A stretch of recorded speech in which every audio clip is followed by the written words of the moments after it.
Bismillahirrahmanirrahim. Hi, this is Zafar Iqbal. Welcome back to my channel.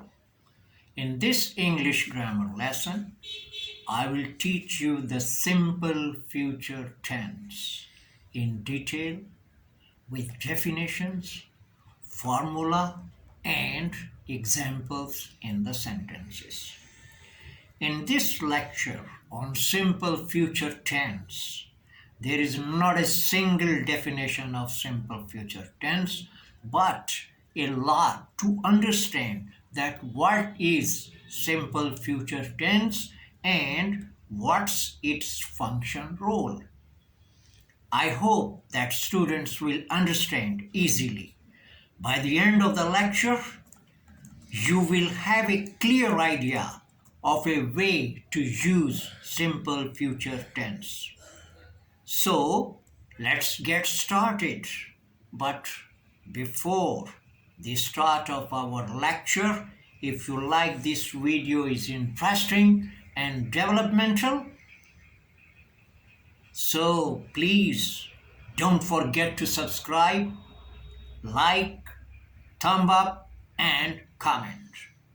Kindly leave a remark underneath. I love to hear what you need to say. Thank you. Now, we were going to explain the definition of this tense.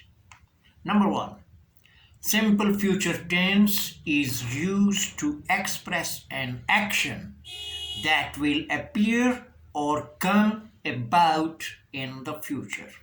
Simple future tense is used when we are planning or making decisions. Nothing is said about the time in the future. Simple future tense is used to talk about an action that will begin and end in the future.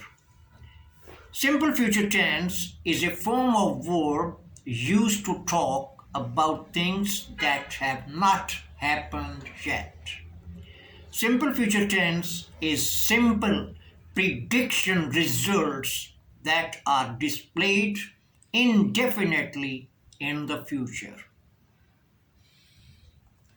Simple future tense is used when someone promises things it will happen in the future.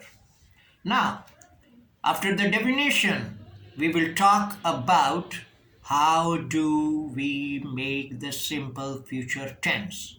And the answer is, here is the structure formula for the simple future tense.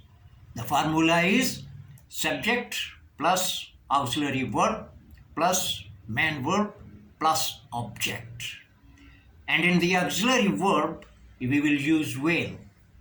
And in the main verb, we will use first form of the verb. And object is an optional.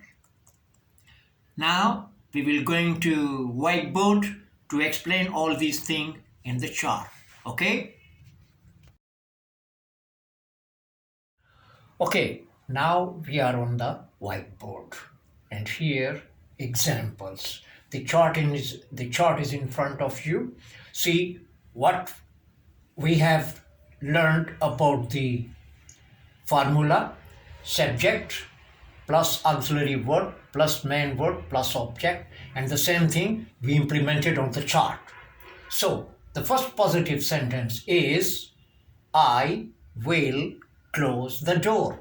See, we use auxiliary verb will, and in the main verb we use the first formula verb. So the sentence I will close the door. See this, what our formula, and in accordance with the formula we are all doing this one. The second positive sentence is you will finish before me. Will is auxiliary verb and the main verb is finish, the first form of the verb, and object is before me. So the sentence is you will finish before me. And in the negative sentence, we put not after the first auxiliary. And the sentence, he will not go to school.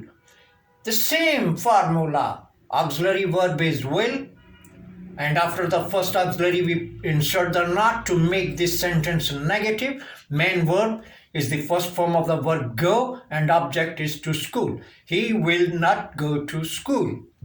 The second negative sentence is we will not leave yet. And in the question interrogative sentence, we take the auxiliary verb in the place of subject and push the subject in the place of auxiliary, and the sentence will turn in interrogative sentence. So the first sentence is, will you arrive on time? Question mark. See, arrive, the first form of the verb is used as a main verb, and sentence, will you arrive on time? Question mark. And the second sentence is, will they want dinner? See, all these ones, main verb is want and the object dinner. So the sentence is, will they want dinner?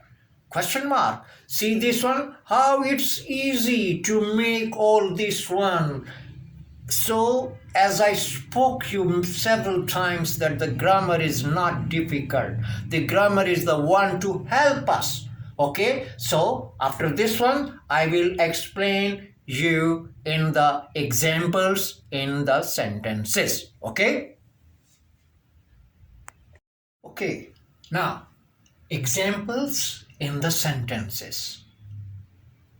Number 1, it will rain tomorrow. Positive sentence. To make it negative, what we will do, we will just put not after the first auxiliary. It will not rain tomorrow. Very easy. So the sentence turns into negative. Will it rain tomorrow?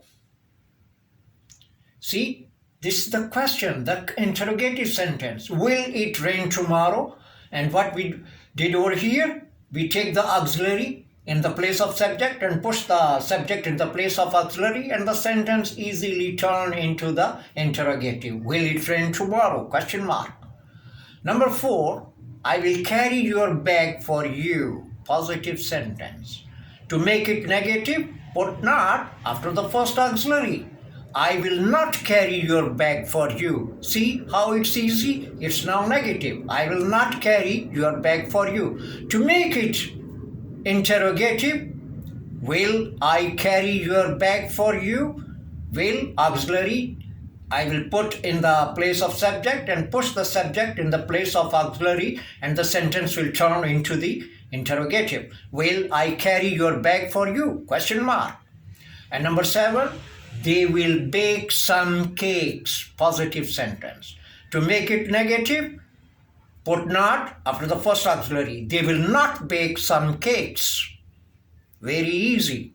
And to turn in the sentence into the interrogative, will they bake some cakes? Question mark.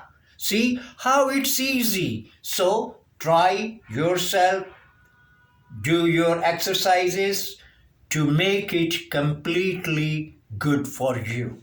And